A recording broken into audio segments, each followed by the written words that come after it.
Man, every time I'm meeting this gentleman, I'm freaking excited. This guy is the one of the highest energy people you meet.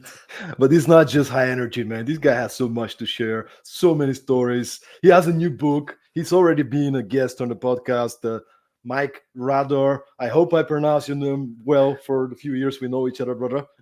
It sounds like a Hollywood actor. I'm fine with that. How to say that? But Rador is good. It's all good. Radoor. Okay, good, Yeah. good. So you have a best-selling book, brother. I'm so proud of you. Another one. Another one. First one was in Danish. Now you have an English one. No, the Danish was not, but it's just a mind game. It's another one. And next time it's another one. You just keep believing it. That's the basics. I want to start a conversation just with giving a bit of a picture for the people listening about literally what's on your mind these days. Just give me an idea about your week. What's happening this week? What are you focused on? Like no BS. Just give me the real picture. Got it. Well, we are focusing on reshaping our online courses for the Danish market. We are reshaping the communication for the end user. So we have been working a lot for the last 2 years, and we have really figured out like who is our target audience. So we have just shaped an avatar. So every time I lift up my phone, every time I do something, I'm talking to one person. I'm talking to one person, right? So that's what we've been doing, and then we're launching that as we speak. And that's one part. And the other part, I'm pounding in contacts to get speaking jobs around the world, and that is a struggle, man. So that's what I'm focusing on. I'm focusing on to get the message out of my book, get the teachings out, and teach people that you're not bound to be who you are. You can change in the matter of a fucking second. And this has been knowledge that's been there for years, and I'm so hungry for getting that out because I did it on myself, and I had to go through a lot to get to where I am, but it's doable, and that's what I'm really focused on this week. It's getting the communication right in my Danish programs, launching a new funnel in the end of the month that really speaks to that person. So it's like you can call it a rebranding and an upgrade to what we've done in the Danish market. And then side by side, it's just getting, working with businesses. Right after here, I have a meeting with a very famous golf club down here in Marbella. I'm going to meeting with the director to help the team increase their awareness to become, better people and work more efficient together. Talk to me about this concept, man. Your book is called Above Average. What does it Yeah. mean to you?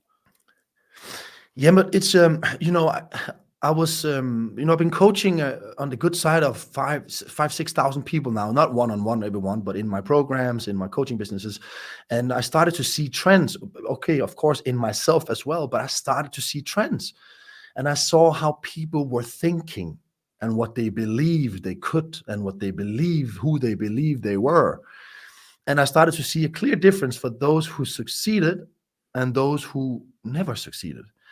And so my book Above Average is to show you black and white. This is a above average mind. This is how above average mind they think. This is how they practice. This is how they mental rehearse.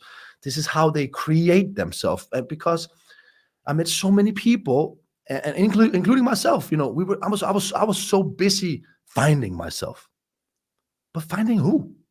Like I am who I am. Like I just found you.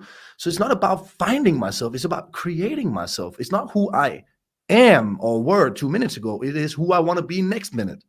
It's like creating yourself, because we are the ultimate creators. We have been given consciousness, so we can choose who we want to be. Like you can ask yourself a question: who do I need to be a more effective person? There you have the answer. Who do I need to be a more loving person? There you have the answer. So the book Above Average is about creating yourself and getting the absolute, maximum out of yourself at all times. And that's what it is. And then it's a roadmap. So it's a call to action. So, in the part 4 of the book, I provide all the readers with a above average method. And I struggled with that one because, was I going to give them 50 steps? Because, a method that is actually efficient, how many steps? And could I sell 50 steps? What about 7 steps? Sounds good. But I had to give them 20 steps. I had to give them these 20 steps, you just do this all year round. Every year, you follow through this process, and I will guarantee you will rise above average. So it's a call to action book when I give them a lot of information to think different, to change the perspective, because I learned something. And I learned it from a great mentor of mine. His name is Wayne Dyer. He said, when you change the way you look at things, the things you look at change. And that is so fucking true, man. That is so true. When I started to understand that concept, I could teach in it. And that's what the book is about. It makes you change your perspective, and that changes everything. And I want to give you credit, Mike. You're one of those people that is not just talking, but you're actually doing it. I mean, you're the like a synonym of execution, like literally living all the things that you're talking about. But just to give a bit of a context for people, I think if you can share a little bit about your upbringing, as I understood, I listened to another podcast that you did, and as I understood, it wasn't the sunshine and roses, least to say. Can you maybe give us a bit of an idea about where do you come from? What were some of those challenges you've been struggling as a kid, and how do you manage to overcome them? Yeah, sure. Yeah, no, I grew up in Denmark, a little farty country up in north, a cold country, 5 million people living there, and in a city that is not that big. I think 200,000 people lives in that city, and I grew up with my mom and dad and my sister, older sister, 3 years older than me, and we struggled a lot due to my dad had some mental health issues. And my mom and dad separated when I was around 11 years old. And my mom didn't have enough money, the classic story, struggling. I came home from school, and if I took a little bit too much butter, she slapped my hands and say, don't take so much butter. And I didn't understand. What do you mean? It's butter in the fridge. I'm going to take the butter. And, it's a lot of scarcity when I was a kid. And because I was placed to a new district when I was a kid, I moved school. I got bullied a lot. I was very exposed for bulliness, and also because in my family pattern, and don't get me wrong, I love my parents. They're the reason I am today. I'm thankful for them, and no matter who they were, they made me to who I am. But there's still been some struggles that I can live forward, and that was my mom was struggling a little bit by showing me love. Like even the day to day, it's hard for her to say I love you.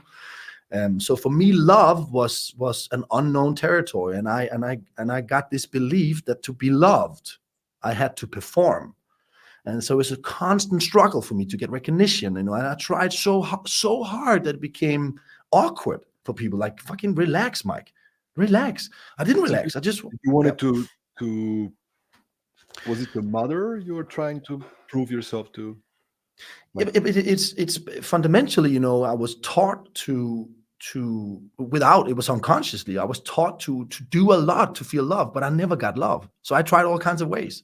I didn't get this caring, and it was a very that environment at home, and that's because my mom grew up with that, and she did the best she could, and that developed into a need of acceptance, like because I didn't feel loved, like deep inside. I didn't know that at that time, but looking back, I can see it, and that gave me a huge drive, like, fucking watch me. So it was a great driver, right? In the end, it was a very, very great driver, but it was also very destructive. So that was my childhood, growing up and trying to be accepted by people, and that was in everything I did. And that was in my homework, it was in my football, it was in my friends. I had to be the coolest guy, the strongest guy. I was in a lot of fights because, when you are with guys, if you're a strong masculine guy and you're 15, 16, you can beat other guys. That was what I believed. I came from that. And I got a little almost conviction for violence when I was 16, because I was very aggressive. And I grew up with that. And in my younger 20s, I started my first company, and that driver was that was a weapon for building a business. Because I didn't want it to compete with me. I didn't. I remember Will Smith. He said something beautiful. He said, if you run next to me on a treadmill, you either die trying or I win. I die try or I win. And that was my attitude. I'm gonna win. There's no way I'm dying or I'm winning. And that transmuted later on into my life into, instead of being hungry for acceptance, that was a huge driver. So I tried to figure out, how can I keep this driver alive, but without having a destructive end result. That transmuted into, I'm going to inspire. I don't need to be accepted. I just want to inspire people, to show them what's possible, because I had that driver, and that's where I'm at today. You know, Tell me about yeah, the companies, man, because I mean, we haven't mentioned that, but you've built three startups or the three. yeah. Built Mm. Minto.com, Mhm. right? It's an online fashion marketplace. It's a 450 million dollar company. I've built Playbook app, which is a New York-based company, which is doing quite well as well. I don't have the numbers for Playbook app yet because I haven't been so closely connected with Jeff, but I know it's been on men's fitness best rated apps 2 years in a row. And I've built Ocast, which is a smaller company in Sweden, which was actually the first company I chose for need, not for passion, because I was in a need when I was flying back from What New do you mean York. by that? You were in a need. Yeah, so I stopped 7 years into my building of Minto. I experienced mental health issues with anxiety and stress and burnout because of a lot of circumstances. So I quit my position there. You know, that was one of the toughest decisions in my life, to quit what you started. You know, and your identity was split. Who the fuck am I? And I traveled to New York just to start a new company, and I had a huge debt because there was a dilution process in Minto, where if we didn't bring the money to the table, it was around, what was it, $400,000-$500,000, and I didn't have any money at that time, but we found it. We got the loan in the bank. So when I quit Minto, we haven't, you know, nothing was sold, nothing was on the paper, and I still had that debt. So when I moved to New York and I had that debt, I had around 9-10 months This is left personal. until. This is personal debt. This is personal debt. Yeah. I took that So loan to. you're working, several years building the thing, and you leave, and then you live with this big debt. Yeah, I took a loan for them not to take my percentages in the company, right? This is a dilution. It was a possible dilution. So I found the money. I took the loan. You know, I didn't think about the consequences, and I was just wishful thinking that within 2-3 years we will get an investment and I can get the loan back. That didn't happen. And I was so I quit Minto because of mental health issues, and I went to New York. I still had the debt. Running around New York with my mental health issues, Manhattan is not a good place to be stressed. It's not. It But you goes also very have fast. this big debt, right? You have the debt, you Yeah, have mental health issues, you have the stress. You're not. I was Man. fucked. I was fucked. I was fucked. So in New But York, after 6. hold on Yeah, here. Hold on here for a second. yeah. Tell me about this period. Like, is that weeks, months? Like, how long was this period? And Years. how did you feel, man? How did you deal with that? Because trust me, these are the topics people want to talk about. We don't talk about Yeah. these issues. Like, No. everybody's looking at Mike is this successful life coach, thousands of people, best-selling author. But I think those kind of stories is what everybody goes through. How, Yeah. how what was this for you? Like, real picture? How were you feeling? Did you manage to sleep even well these kind of days that I was I had my first extreme breakdown in a flight when I was expanding Minto. My job was to travel the world in all the countries we opened. We were in 8 countries. We had an investment, and my job was to go there and be the interim managing director, help the managing director with rolling out the company.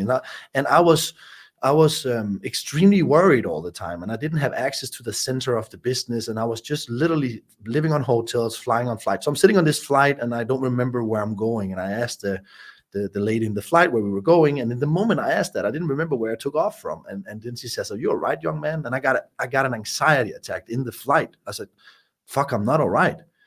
Blacked out. And from there on, this was in 2014, 2013, 2014. From there on, I lived with these anxious thoughts and stress, no sleep, constant energy drinks, keep going, performing, not saying anything to anyone. And my job was to coach other people in being the best. So imagine I woke up every morning in a new, not every morning in a new country, but every week in a new country, meeting a team that saw me as a founder, and I was brutally crushed inside. But I still had to say, "You can be the best you are. Let's do this."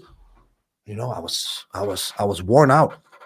So that lasted for 2-3 years more, and I asked the board to give me just one destination to live in. I didn't tell the board my mental health issues. I didn't talk about it. I didn't say it to anyone. I didn't seek any help. I just swallowed it. And I remember one experience was I constantly had a need of breathing. I couldn't breathe. It was like a pressure on my chest all the time. Just stress symptoms, right? And I'm there in Stockholm, and the board, they said, yeah, Mike, you can go to Stockholm, and we need you to turn around the company and make sure we make profit. So that's what I did. And in 1 year, I did that. And when I did that, I had streamlined the processes so well that Denmark, the business is business, right? It's just business. The business don't care about emotions. They don't, not in the top at least. So the business, it said, well, Mike, you have done so well that we're going to shut down operation in Sweden, and you have to move again. And that was it for me. That was it for me. I was 3 years in this. I haven't talked with any doctors, and now I had to move again. And I just started to feel home somewhere, which is a foundation of calming. So I quit. I said, I can't do it. I'm out. And they all looked at me. Are you sure? Yeah, I'm out. I'm going to die in this. And I told them about my issues, and they understood. And that time I had a debt. That was the period. I had a debt. I quit. And then I don't know what happened, but I didn't see myself as a normal employee. There was a big pride in me. I'm an entrepreneur. I'm a rock star. So I just went to New York. I'm going to do it wilder. And I'm super sick, and, I'm losing weight. I don't sleep. I felt terrible. That's the worst, man. That's the worst. When you're super stressed, I was depressed. You don't sleep, and when you don't sleep, the next day you wake up and your mind is kind of coming up with things, and you're like, it's like a vicious cycle, right? Like you can, it becomes like a day after day after day. You're underslept, and you're getting lower and lower, and it's not. You kind of get used to it. That's the danger. You get used to it, and that's where your body suddenly will say, it's enough. It will stop you. I remember there was a day in New York where I call my dad, and I break down, and now I get emotional. I break down, and I call him. I said, Dad, I can't fucking do this. I'm out. I don't know what I'm doing. And my dad, he already had some mental health issues, so he got worried as fuck. And I didn't think about it. I just need some love from a parent. And I remember my dad said, I'm coming for you. I'm coming for you. And I was like, fuck, I shouldn't have called my dad, because my dad can't handle that. For him, it's very tough. And that was where I was at. So in New York, I realized that that wasn't the place to be. I moved to Stockholm, and that's why OCAS came on the map, because again, I didn't want to be an employee. So on my way back to Stockholm in the flight, I text a guy I know, Eric Gesius, and I said, Eric, listen, this is my situation. He was a guy in Stockholm. This is my situation. I'm free. I'm hungry. I'm sick. I'm this, but I'm going to fucking do it with you. I just need stability. That's what I need. And he said, well, okay, you're sick. And I met up at the office. He introduced me for a solution. I didn't understand it at all. I just said, fine, what's the salary? Give me the salary. Remember, I had a debt, right? I had a debt, and I had around 9 months until my credit line that was sponsoring my debt interest. That 9 months, they will be empty. And that was interest on, 3,000 euros a month. And I didn't have any money. I was broke. And in that period, it was so luckily that Minto got a huge investment, from a billionaire in Denmark, and that was my ticket out, which is also why the business. Just a second here. Do you believe that was a coincidence, or do you think that was something else? I don't know. I believe everything happens for a reason. So I don't believe in coincidences. Everything happens for a reason, and everything I've gone through, I had to go through of my purpose in my life. That's what I believe. At least I choose to believe it. But anyway, when you are a silent co-founder, and the investor knows that you are in a situation where you need money, you take any offer. And I remember when the offer came to the table, I was like, what do you mean? You're dumping the fucking valuation with 70% on my fucking shares? Fuck you. It was like that. But that was business. And I remember Conrad and all the other guys, which is my family, they said, Mike, we can't do this. Is, we need the money. And, no hard feelings. I love these guys to death. It was that's the dark side of business. I was in a need. So I sold my shares, and so that was a lot less than you'd have got to share more conditions. Yeah, but again, I'm the only one who got money out of the company yet. So who am I to say? The rest is still working their ass off, and they are getting diluted for every time in investment. So I'm probably right now the best situated when it comes to that. Even though the business is big and growing, it's just bigger revenue, bigger numbers, bigger losses, right? Yeah, and that's where I started OCAST, because I was in a need, and it was I just did what I became stable, and I took OCAST from 20 customers, B2B customers, to 400 in 3 years in 15 countries. So I did it again, but this time I did it with I was in a healing process. How big of a role Tony Robbins played on your journey? Oh, huge, man. He changed my life. That was the first book I ever read, and that time, that was before I started Minto. I was a nightclub manager, 21 years old, and again, at that time I was broke. My girlfriend just quit with me because a nightclub manager. I don't think that's a stable life in a relationship, at least not for me. So I was broke, I was sad, and I didn't have an apartment, and I was sleeping in this guest room on top of the nightclub office. Every Thursday, Friday, and Saturday, I could hear, that was how it was. And I was recommended one book that is called Unlimited Power. Unlimited Power. And I was just like, oh, that's me. And I read that book, and that changed my life. He taught me that I'm responsible for my life. I can do what the fuck I want, and I just have to make my mind up for it. I have to practice. He taught me mental training. He taught me to rehearse stuff mentally, and this was when I was 21, right? So this is 17 years ago. 17 years ago. And after that, I read books, and I implemented what they said, and I read and I read and I read. And even though I read all these books, I still had a burnout because I was only reading about performance. I was just reading about get better, get more. I didn't read about find your core and figure out what you like. No, it's like how to be more productive, how to get things done, how to push. And winning. Those books are winning, the language of winning. And those books are great, but I do, which is also a huge part of my coaching today. Spirituality is a huge part of my coaching, because I believe like this, you need to, if you want to perform really well, you have to think like a Formula One racing car, and you have to think like you are driving a Le Mans. And the beautiful thing about that is that, if you notice, they go like 400 kilometers, I don't know 400, but 300 kilometers per hour, but they go to pit stops. And they know exactly when to take the pit stop, and they know exactly what to do in the pit stop, and it goes super fast, and that's why they can keep going, right? And the pit stop, I never did. I never took a pit stop. I burned out my tires, my engine. I crashed. My car was fucking destroyed. And a big part of what I'm teaching today, that pit stop is self-awareness and spirituality for me. Let's maybe make it practical for the people listening. By the way, amazing stories, man. I mean, we can go on and on and on. But let's make it practical for the people there. Like, imagine somebody is listening now. They're kind of in a slump. They're not happy where they are in life. Something is off. They're off track. Where should they start? Like, what are some kind of ideas, tools? Where should they start so they can start improving their life? Yeah. Well, a simple exercise is, first of all, self-awareness is the key. Self-awareness. What does that mean? Become aware of who you want to be and what you want and what you don't want. Become aware of your values. Become aware of your physical needs. Become aware. Be aware. Would you recommend somebody to join like a program to find other people, or maybe to do some simple exercise? Like, what would be like some first steps, like, practically? Yeah. Practically, for a good exercise is to sit down with a piece of paper with yourself and ask, what do I want more of in my life? That's number one. What do I want more of? Okay. And the next one, now you figure that out, then ask yourself, all right, 10 things that is draining my energy at work. Write them down. 10 things. 10 things that is draining my energy at home. And now write 10 things that gives me energy at work. 10 things that gives me energy at home. There you have your recipe.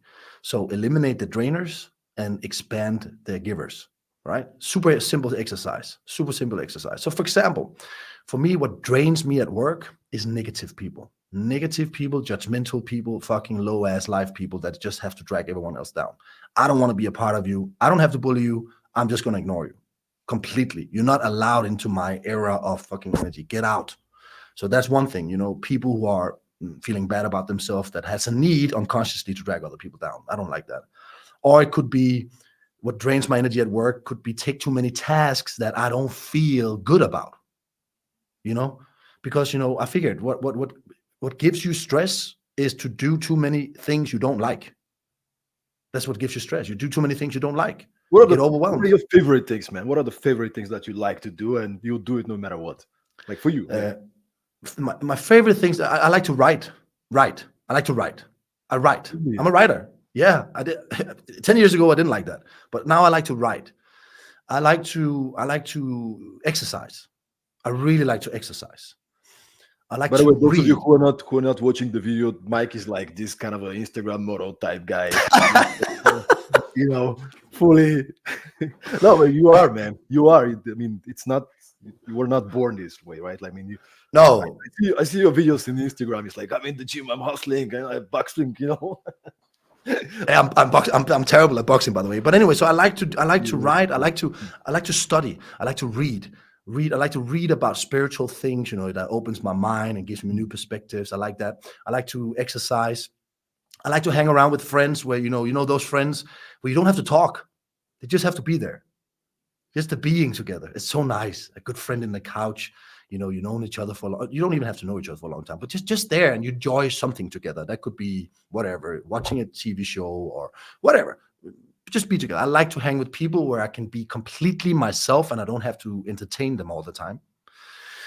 And what I like more is I like to test my limits, like face my fears. Sounds crazy, but I like that. So, for example, the other day I was filming it. It comes on my YouTube channel. That I was swimming in the. Hey, listen, I'm from Denmark. Don't get me wrong, but the water down here in Spain now is actually quite cold. It's not a pleasure in the ocean. For me, it's not. So, and I'm always scared of sharks, but I told myself there's no sharks in Marbella, Mike. There's no shark. There is no sharks. Maybe, but they're not dangerous. I don't know. So I went down there and I told myself I'm gonna take a swim 7 a.m. in the morning. The sun is not up, in an ocean that is like it's quite scary, Mm. But I did it, so I like that just to test my boundaries. For the audience, don't do that at home. You know, this is performed by professionals. No, I'm not a professional. I didn't go out further. I didn't go out far. So that's what I like. Right. That's my favorite things, I believe. Yeah. So, what do you want to do more of in your life? And then you have. Do you have any kind of a processes and systems? I mean, you're doing so many things, man. Like, I mean, we know each other. We're in touch. You know, I follow you. You follow me. I see like just looking at your YouTube, your Instagram, like the amount of things that you engage to do on a weekly basis, and then Yeah. combining with family life, your exercise routine, social life, friends, meeting other entrepreneurs. Like, uh, okay, these are the things that I love to do, but how do you kind of prioritize and decide, hey, this is what I'm going to focus on this week? Do you have any kind of disciplines and habits?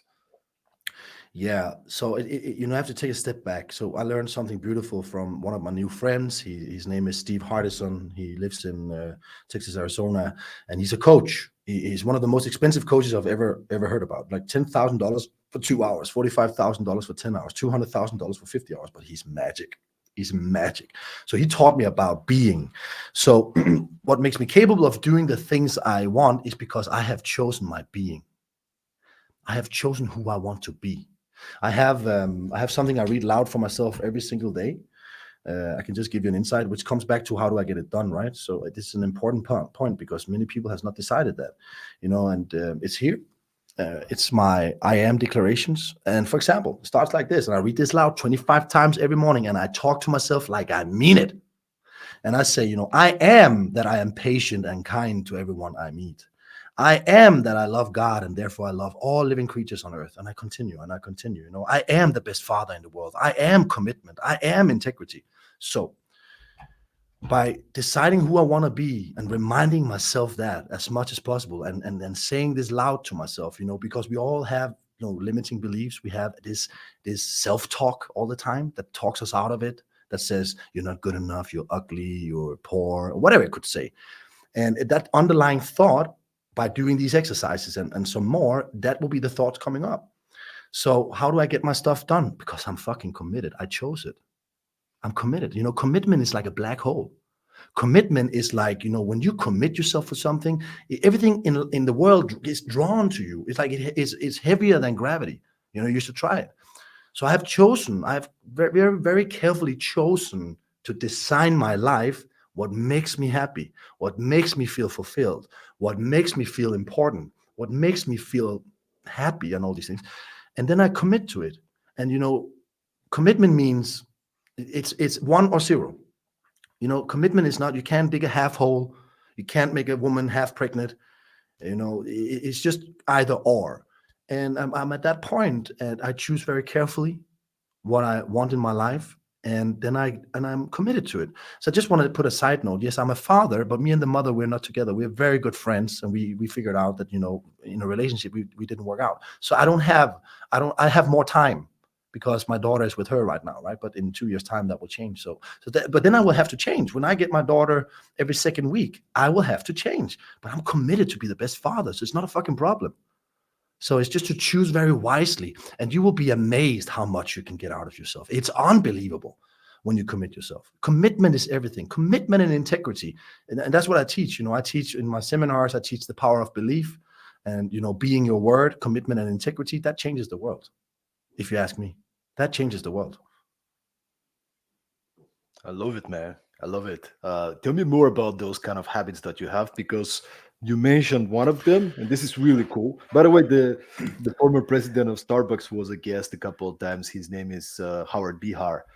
Uh, Yeah, Amazing guy. He wrote the forward for our book. This guy's the greatest guy ever, man. He left his phone number and his email on our podcast. Like, we're recording the podcast. Hey guys, here's my phone number. Here's my email. If anybody needs anything, I want to help.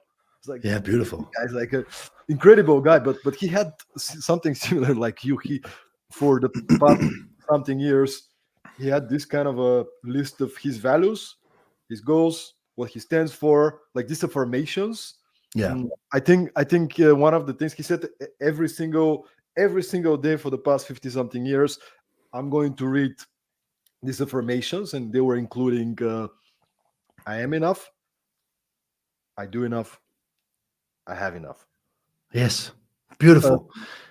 But and that's because I wonder what are you doing, like, on top of the so. reading this, like, give us some of those things, because I mean, again, But many it's not people what I have. do. Is why I do it. It's more important why I do, Okay. I believe. So we have come to a point in science. I coach a lot of CEOs. If I start to talk spirituality to them and I can't back it up with science, I lose them. But it's not everything I can back up with science, but we can come close. Quantum physics have come close, but neuroscience has come so close. It's just a simple idea. So your brain is constantly reshaping itself based on your repetitive thoughts. Understand? And you are constantly thinking something that you have not decided. Right? Like I was sitting the other day. Listen, I have enough money. I'm good. I'm not broke anymore. I'm not super rich anymore. I lost all my money. I'm building it back. I did all the mistakes you could do, but I'm not poor. I can do whatever I want. I'm sitting the other day and I'm ordering. I'm tired. It's 8 o'clock. I have had meetings because I have a lot of meetings in America now, so the time zone's fucked up. And I'm sitting there and I'm ordering some sushi, and it's like 70 euros. Sushi is fucking expensive. So 70 euros, and my brain, there's a little voice saying, Mike, you can't afford that. You better go make your own food. And I'm like, what? Where did you come from? And there's so many things of those, even I have them. So that's why I choose to program how I want to think. Mm. That's why I choose. So I really have taken my time, and that's a process, which I teach. I teach people this, right? So I've been through a process to really figure out not who I am, who I want to be. Is who I want to be, because that's the beauty of people. You're the So biggest creator. you build your day to day, your habits, your actions based on who I want to be. Yeah, because it's the being that creates the doing. You don't need to know what to do. You need to know who you need to be. So, for example, this podcast, who do I need to be to give the best fucking podcast for Stoyan? And the answers came clear. And that's who I am now. I'm being that because I took that conscious decision, which is humans, we have consciousness, which makes us the biggest creators on planet Earth. But no, the majority of people don't understand that because we have a subconscious brain that runs everything. But you can reprogram yourself, and that's what I do. I decide who I want to be, and I practice being that. And if I'm off track, I go back to the document. If you have decided who you want to be, for example, this is a beautiful sentence I say to myself. I say like this. I am that I discipline my body and I keep it under control. I am that I respect and honor everyone's opinion with absolutely zero judgment. If I get anxious, it's because I'm off my document. I'm off it. That's why I'm not correlating who I want to be. That's why you get sad, you get anxious when you kind of, you turn into temptations. So I just go straight back to my document. It's a recipe of who I want to be.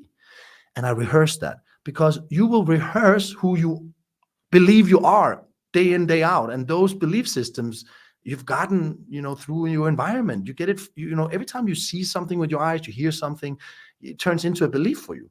So that's also what I'm teaching in my book, Above Average. You can reprogram your mind. And that's what, every person, you, Stein, me, everyone listening to this podcast, we are all born like a clean sheet of paper. We are brilliant. We're geniuses. Even NASA has covered this study. We are born geniuses. But who you are going to turn out to be, which is going to determine your doings, is very, very, very affected from all the authorities you have around you between 0 to 6 years old, because your brain waves is in an alpha state. When you go into a hypnotherapist, they bring you down to an alpha state. And from there, they start to reinforce new ways of thinking, and you wake up and you feel better because it's in your subconscious. That's happening. That's why kids can speak 5 languages when they're kids. And, adults, we struggle with 2. But kids, they learn. We are an open book for learning. And those early learnings, you will have a confirmation bias all the way up in your upbringings, because you will try to get confirmed in your beliefs, right? So if you've gotten a belief, I'm not good enough, I will never be able to be an entrepreneur, you will seek confirmation bias on that. Yeah, see, that's why I'm not good enough. And I've seen that, and I'm fucking stunned that the Western psychologists, they keep digging in your past. And I've been to so many psychologists. So Mike, tell me about your past. Fuck my past. I want to tell you about who I want to become. My past has nothing to do with who I am or who I want to be. And that's what I teach people. I've had people in, one-on-one sessions where they have had anxiety for years. In 1-2 hours, I changed them. Because I give them these techniques, I give them these understandings.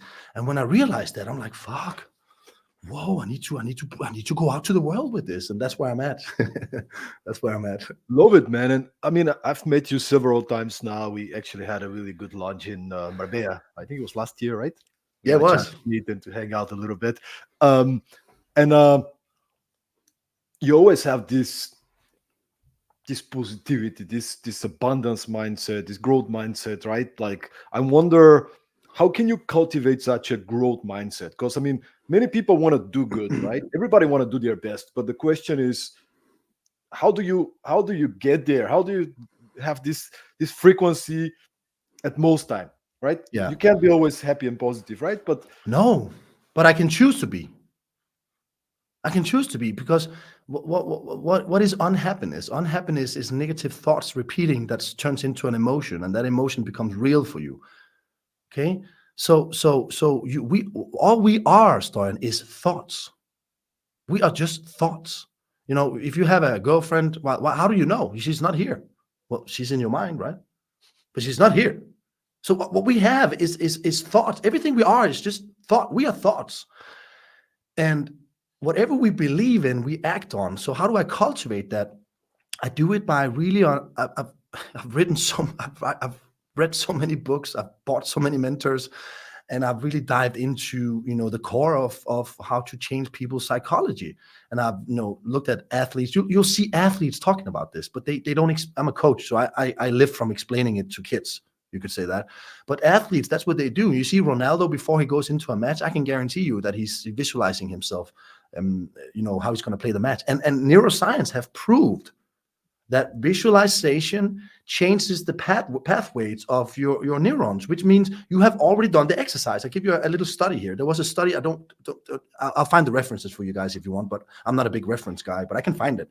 So it was a study with dart players, dart, right? And they took that team of dart players and divided them into 2 groups. And one group was giving 2 weeks to train normally, go to the dart, throw the arrow and hit the plate. And the other team was giving very, very clear instructions on how to visualize and how to use those techniques.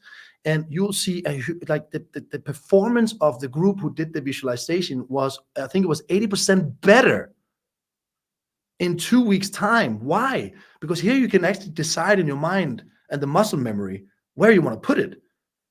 And that's what you need. You need muscle memory. What is talent? Talent is muscle memory, reflexes, subconscious memory, right? The reason why Ronaldo is so extremely fast on his feet is because his subconscious mind has already read the entire game 2 minutes before everything happens. And that's what you can do with mental rehearsal. So I don't, everyone talks about mental health. Fuck that. You should talk about mental rehearsal, because you are a product of what you keep repeating in your mind. And that's where you become a born thought leader. I'm gonna challenge the status quo. I'm gonna say, don't talk about mental health. Talk about mental rehearsal. That's the solution. If we keep talking about the problem, it's just gonna be a bigger problem. What about talking about the solution? Mental rehearsal. And what then people say, I don't have time for that. But you do it all the time. You talk shit to yourself. You talk down to yourself. You worry. That's just a thought. So and that's what I do. I've heard somewhere, worrying is negative goal setting. And worrying is negative visualization. You visualize the worst thing that can happen. Oh my God, what if that happened? What if that happened? I'm like this. Yeah, that's a possibility, but there's endless possibilities. What about focusing on if that happened? And if that What do happened? you do with that, man? I mean, when you're running with such a high speed and you're, highly competitive achiever, right? Yeah. How do you deal with? I mean, eventually there's challenges. Eventually there's days that you're not feeling well. Things are not going as you want them to be. You get Yes. frustrated. Like how do you deal with struggles and challenges and worries? First of all, I had to understand what emotions were. Like, why do I get this emotion? And I figured out what emotions, like in behavior psychology, emotions is made for two things for humans. Okay, reproduction and survival. So that means it's an instrument for us to replicate, right? So I don't believe in my emotions just because it feels real. So first of all, I just understand that that's just an emotion, and I don't dictate. I don't do what my emotions tell me to do. So I create emotions that is better. So I'll give you a good example. Let's say we all have had an ex-girlfriend where we miss her, or at least we got hurt from her, right? And we all have that one song. One song for me is Tony Braxton, Unbreak My Heart. When I hear that, I'm straight back to being 13 and I'm miserable and she left me. I can still cry for that music, right? I can do that. I know So, about this song, yeah. so that is a memory bank. So the brain can do two things. It can remember or it can predict, right? Based on filters. It can remember and predict. That's what the brain can do really well. So I just figured, what gives me good feelings? Music, doing, bang. And as soon as I feel bad, I have been thinking or doing something that makes me feel bad. I'm like, where's my list of doing good things? I put on a song I have great memories with. I remember one of the songs that gives me goosebumps still is Drake, where I was laying in Miami, and that was the first time, Carsten knocks in the door and said, "How does it feel, Mike? You're a multi-millionaire." And that song was playing. So that's a memory of great emotions, and just one song, It's like a bang. mental trigger, huh? Yeah. So emotions are not real. They are there for protecting us against possible danger and connecting with people to survival and so on. So I don't believe in all my emotions. I just know how to manage them. This is called emotional intelligence, which is a huge part to bring emotional intelligence into strategy in your business. Your business is gonna fly, because all people, they react on emotions, right? We are reactive to our emotions. I choose to okay, this emotion is not going to make me act the way I want. What emotions do I need? And that takes training, right? So mental rehearsal and understanding that. And you probably need to hire a coach. I've hired a lot of coaches. How do you choose a coach? Yeah, This it is the kind question of, many people ask, right? Like, yeah. there's so many people out there. How do you choose the right person at this phase in your life, huh? I think you have to, in my life right now, and this is not me 20 years ago, because 20 years ago, I didn't know what I wanted. I didn't know that I didn't know. I was unconscious incompetent, which most people are throughout their entire life. They sleep. Where I am today, I'm very aware of who I want to be and where I want to go. It's crystal clear. I made up my mind. This is who I'm going to be. This is how I'm going to live my life. And then as I go through the weeks, I collect problems. I collect challenges. and I collect ways I can't solve it. And there I get very crystal clear. I need a coach that can help me change perspective in this area. So that means I'm very self-aware. So let's say you're not. Let's say you're not self-aware. I believe the best thing you can do is choose a coach that you are inspired by. You choose a coach that you're inspired by, someone that inspires you, and someone who does or have done stuff that you would like to do. And that's why Tony, for me, was a great coach, because, wow, I was so inspired by his big fucking physique and, his vocabulary and his power. And he was, for me, just, wow, I want to be like this guy. But you even met him in person, didn't you? I met him, yeah. I met him briefly on some of his event, and but he has big hands. He has a very big hand. He's a big dude, but he's powerful. And he is. I would say he's not powerful. He creates. He is creating himself over and over and over again, and that's what people don't do. This is what happens, Storian. 90% of our thoughts are repetitive, and 80% of them, this is neuroscience, they are negative because it's a survival mechanism, right? So we wake up in the morning, we think about ourselves the same way we did yesterday. We think about our problems the same way we did yesterday. We think about our relationship the same way we did yesterday. And we take the same way to work. We say hi to the same colleagues. So you can say the same thoughts will give you the same decisions. The same thoughts make you make the same decisions. The same decisions make you do the same behavior. The same behavior will create the same experiences or results. The same experiences will trigger the same emotions, and the same emotions will trigger the same thoughts. You're in a loop. You're in a loop. So what I'll do every morning, I choose my thoughts, because a new thought, a new decision, a new behavior, a new result, a new emotion, and that's what I teach people. You are what you think all day long. You are what you think. And what people, like, for example, I'll give you a good example. I came to Copenhagen 1 year ago, and I don't listen to radio. I'm very careful what I let in. I'm really careful because I know how big an impact it has. So I came there, and there was a taxi driver. He was having a radio on, and the radio was like this. Yeah, there's so many guys out there taking so many drugs, cocaine. It was a radio program about cocaine. It's like, shut this shit off. Why do we need to have kids being exposed for knowing about cocaine? Like, what the fuck is So my point is, we are unaware of all the programming going on in all the radio stations we're listening to and all the news. What is the news? Like, all the respect to the news, I have respect for the news, but the news is in a capitalistic system. And what do the news need? They need advertisers. And why do advertisers go into the news? Because they get exposure. So the news, they're probably good journalists, but the news is like this. How can we get more people to read our paper? Terror, drama, negative shit, the worst, because we're driven to it. And I don't read that shit. I don't read it. Same on social media, man. Like, there's many news and updates on social, and the good thing about the algorithms these days, of course, they want to give you more of this stuff that's dragging the attention, but I can see the more you're kind of watching the positive and good and inspiring stuff, the more algorithms going to give you all of this stuff. Like, some of these apps, you can, if you're going to the apps, right? But if you decide to go there, and not be just the creator, but also to consume, you can always kind of choose, right? You can always say, I don't like this stuff, and then the algorithm is going to give you more of the stuff you want to watch, right?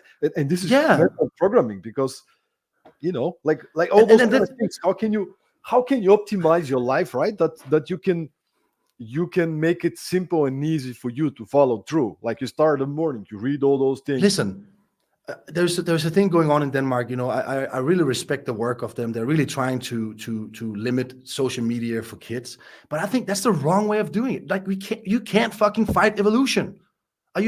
So give the kids a manual on how to handle it, because ignoring it, avoiding it, is just going to be a bubble. So what I mean here is that when I'm coaching clients, I have a process I'm going through, more likely. And one of them is like, who do you follow on social media? Is that people or things that gives you more of what you want in life, or does it give you anxiety? Or is it like fucking, it doesn't matter. And I tell them, clean up your shit. This is, you have this in your hand, 3 hours a day, and you're looking into it. That's programming. It's just happening. So I unfollow if one person post, and I'm dead serious.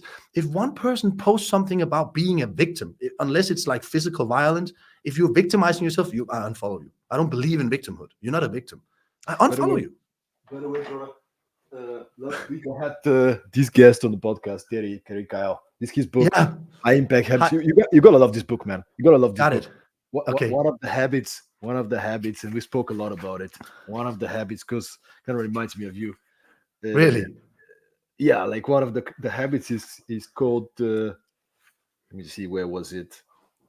It's before the habit of unvictimhood. Uh, Yes, like I write it in my book, in my book, I'm very assertive. I'm very direct. I said, "You are not a fucking victim." That's just the title. You are not a fucking victim, and we victimize ourselves. So I'm very aware of what empowers me. Give something an empowering belief, it's game time. Give something a disempowering belief, it's game over. And what you hear over and over again, you can compare it with one thought repeatedly, get thicker and thicker and thicker, turns into a belief. And I want to be limitless. I want to be limitless. So I need limitless stuff. And in the book Above Average, there is a point where I say, social media, clean that shit up. It's in the book, clean it up, because my book is all about mind. I'll give you another example. And I can only say this, Stoyan, because I have been the person. I'm not pointing fingers. I'm talking to myself here. hmm. Um, you know, People, we tend to focus desperately on changing our end results, right? We want to change our economy, we want to change our performance, we want to change our relationships, and so on and so on. But we have to ask ourselves, what is it that creates the end result? Our actions, like our actions or passive actions. That's what's created. Action is key. That's the only thing that can create something is actions. You won't be able to sit and manifest and think things drop on your feet. You need to act. And the next question is, what is it that makes me act the way I act? So that's a good question. So that's our self-perception. That's our self-narrative, our self-image. The stories. That is what the beliefs we have. So our self-image is constantly continuously motivating our actions. So you shouldn't focus on the end result. You should focus on who are you going to be, because the being decides the doing, decides the results. And I figured that out, and I plan to man, make a that's lot the of money reason. to teaching people that. For a good reason, man. But there's this I mean, it's just a good thing, right? This idea that somebody said that if you take out all the resources and the money from the richest people in the world, it's gonna take like a few weeks for them to be the richest again, and it's Because not because it's the mindset. Like if Richard it, Branson believes I'm a billionaire and things come easy, like the way he's going to attract that wealth again, wealth could mean anything else. It doesn't have to be financial wealth, right?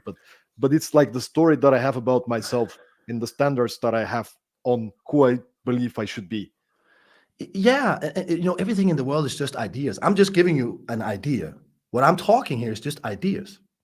So everything is just ideas, and I just chose to believe in empowering ideas. And you get this. I meet a lot of people, and I coach a lot of people who wants to become rich and have the freedom to be with their family whenever they want, and they have to be able to shop when they want to shop and not think about it. Maybe have a little cabriolet in Spain. People have these dreams, but then many people's like, I can't get it, and that's just an illusion. I'm like, okay, let me ask you have two arms, yeah, okay, you have two eyes, yeah, you have two ears, and I continue, and okay, you have a physical shape just as mine, right? Yeah. So what is it that your hands cannot do that my hands can do? Yeah. Okay, good. So let's talk about your belief instead of what you can do. Let's talk about what it is that you believe, because that's what makes your hands move. For example, me, I was a kid. I was bullied a lot, so I had the belief that I was ugly. I had the belief that I was not pretty. And in my later years, I met a lot of the girls from my school, and I never fucking dared to say anything to them because I felt so ugly. I felt ugly. They're like, "Oh my God, Mike, you're the most pretty guy in the school. We all loved you." I'm like, "Why didn't you fucking tell me? Why didn't you tell me, man? I was terrible." And that was just a belief. You see, that's a prison. You kept it. Hmm.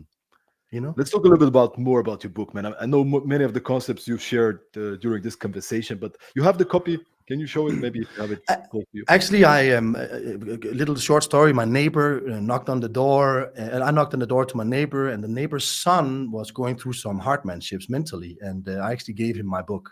So I don't have it at home. I have some Oh, author coming, so I don't have it. Sorry. let me just put it on my so people can see it on the screen. Above Yeah, average. Who's the book for?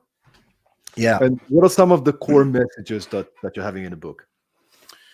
The book is for ambitious individuals who wants to make a huge change in their life and get whatever they want. And it doesn't matter what you want. Whatever you want, this book will give you the tools to get it. And I guarantee you that. It's a big, bold promise. By the way, it's endorsed by Robin Sharma. Yeah, there you go. There you go. It's a furniture. Thanks. It's endorsed by Robin Sharma. It's endorsed by the marketing manager of Klarna. It's endorsed by a former Liverpool player. It's endorsed by global leaders, right? So the book is for anyone who wants to accelerate their life and live a higher life. As Robin Sharma, he said, that guy is brilliant. He said, this book is a valuable work that teaches you to think at your best so you create your highest life. That's what the book is for. It's for you to create your highest life. You only have fucking one. And the core principles in it is your subconscious programming. I'm giving you the recipe of why you do what you do and how you change it. All right. And another concept is I teach people about emotions. I teach people about their ego. I teach to people about the drivers of your actions, because people focus on actions. It's not it. It's your drivers. What drives your actions? And it teaches people to, remove limiting beliefs and think limitless. That's what it teaches them. And then it ends up with a practical method, because I know when I go to an accountant, they all be like, how do I do? How do I do? I said, well, okay, it's never the how do I do, is where you want to go and why. That's the first driver. But I give them a method, a 20-step method, which, by the way, in the book, when you finish the book, you can also get a workbook on around 150 pages where everything is mapped out for you, where you can really reflect, and it's full of exercises for all the methods. And also an online program. I have an online program where I'm on video and I'm talking deeply about them. So it's for people who wants whatever you want in life. That's what I had a book here. I fucking love this book. Listen, this is a guy called Kopmeyer from the 60s. Like, look at this title. No, I fucking love it. Look at this. I love this. How I had to buy it, and it's an original copy. It cost me 120 euros because it's original from the 70s, Oh, okay. And it's just, and I love the way he starts the book. He starts the book by saying, look, get whatever you want. Look, he says, you just bought a stock certificate in yourself. And the only way you can make this fucking worth a lot is by implementing the theories, because you are the biggest company. And that's why I say the real business is you. Mastering yourself is mastering your business. It's fucking good business to master yourself, because you are the hands, man. Everyone says, I need to improve my company. No, you need to improve your decisions in your company. That's what you need to improve. Who? And that's where really I come far from that. And I can coach on many levels because of all the businesses I created. So yeah, it feels I'm fucking thrilled. And then my book Above Average is a manual for that. I love it, man. Yeah, I'm super curious. Like after a few years from now, kind of like I imagine you kind of sitting on a beach reading your own book. Like, have you done that before? Like sometimes like you open your book, you read something like, this is some good stuff, man. I need to kind of get back to that one. Yeah, man, this is the first time I read the book, and I'm telling you, this is the first time I said to my friends, it's a fucking good book. I didn't say that with my first book, but this book, I really mean it. I'm like, this is wow, this is a fucking, did I write that? How long it took you to put it together, to write it? And long story short, so my marketing department, they asked me 8 months ago, so Mike, can you do a PDF lead magnet? You write an ebook and people can sign up. I'm like, well, this doesn't, okay, I'll write it. And my daughter was just born. And I start writing in the morning, and something just caught me. I wasn't writing. I'm telling you, this is a crazy, I didn't, it came through me. I just had so much to say. And, within 1 week, I had 12,000 words. I'm like, that's not going to be a lead magnet. And I called the guys, This is legacy. I'm going to write a book. You're going to write a book? Yeah. And it's going to be an international fucking bestseller. And I'm going to document it on my YouTube. You fucking watch me. They're like, this guy's crazy again. So I did that. And it took me 1.5 months. Wow. And then there's been some editing, because I'm Danish. So I write in English. So of course my publisher helped me out a lot. So that process took longer. But for me to write the first draft with 45,000 words, that was 1.5 months. Hey, you have it in you, man. Like I just let it flow. And I for the first time writing a book, I didn't write a book for recognition. And my first book was simply just to write a book because I was in an industry where people doubted me. I was like, I can fucking write a book. So I wrote this book just to be accepted. I did the wrong thing again. Credibility. Now I wrote a book because I had something to say. And that's, if you're an author, you need to have something to say, because when you have something to say, you are so into it. I didn't worry about references. I didn't give a shit about references this time. I just this is how it works. The references will be in the back of the book, and I also say in the book, I'm very positive confronting people. I say, listen, there will be many people with a bachelor or a master's degree that will lure you in to believe they have an above average mind, but they are the exact opposite. This book is not for you. So I'm waiting. I'm waiting for the feedback on Amazon, on the reviews. I'm super excited. Everybody who is interested in those things, if you enjoy the conversation, go get yourself a copy. It's on Amazon. I think it's on Kindle as well, right? You have it on paper, you have it on Kindle. You have audio so far, Mike? No, that's going to come hopefully before Christmas. Yeah, I'm going to speak it myself. So, and just kind of a final question, Mike. So I know you have a lot to go on with your day. Just what would be your final message to all those kind of achievers? People who are dreaming a lot, who want to go places. What's your final message to the audience? Mental training. You got to find mental training, and you got to find exercises that make you create yourself. That you need to create yourself, because in every moment, in every thought, it's endless. It's endless possibilities. It's all in the quantum field, and what you think will make you act. So you need to mental rehearse who you want to be. And if you're looking for exercises, hook me up, write me, text me. I'll send you exercises for free. Don't worry about it. I'll give you some good exercises. It's also in the book. And also, everyone listening on this podcast, I'll give you, I mean this, I'll give you my video program, value $2,000 for free. Just make sure it comes to Stoyan first, and I'll let you guys in. And you, of course, so you guys post a comment or reach out to Mike. Mike is on LinkedIn. You can find him. There's not so many people with the same name, so I'm sure you'll find Mike. Get in touch with Mike. He's very approachable on LinkedIn. That's how we connected, actually. Yeah. And maybe just Mike to clarify as well, on top of the book, what else can you do? The programs, the coaching. How can you support ambitious individuals to go where they want to be? What else can you do? Yeah, but I have to be, straightforward. It's mental training, because you are training mentally every day without knowing it. It's like, you wake up to the game of life and you're training it.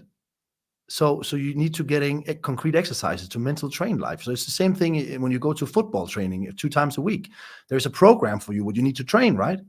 But now here you are. Can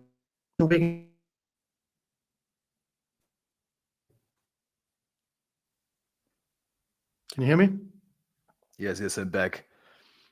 No, all absolutely, right, man. Just if you can share, and we can kind of wrap up the episode. Share where could people find you? Like, what kind of programs, courses, coaching? Oh, sorry. You support people. I'm sorry, I misunderstood your question. But listen, you can find me on my YouTube channel, Mike Radoor. You can find me on my LinkedIn, and you can find me on my Instagram.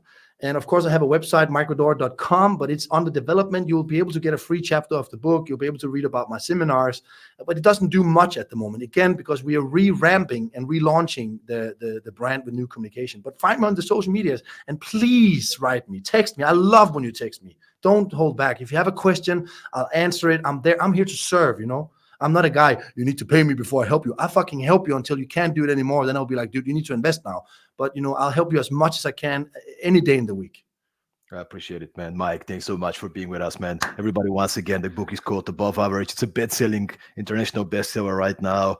You want to get a copy because it's freaking awesome. Thank you so much, Mike, for being with us. And thank you, Stoyan. Wish everybody an amazing day. There's a few people here.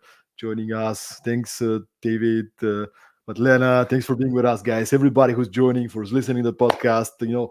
Hopefully you got one idea. Don't just keep it as an idea. Put it into action. Whatever it Yeah. is, maybe one thing from this conversation. I mean, that's what makes us happy, man. That's why we do the Yeah. podcast. We bring Yeah. amazing people like Mike, and we want to inspire people to take action. Yeah. And that being said, if you guys enjoyed the episode, make sure to subscribe also to Productivity Master. You can find it on YouTube, on Spotify, Apple Podcasts, everywhere. Share the episode with a friend, and let's keep Share going. it, guys. Share Let's the keep message. going. Share the message, man. Come on, give. It's all about giving. I love you. Love you guys. Have a good one. Bye-bye. Have a good one.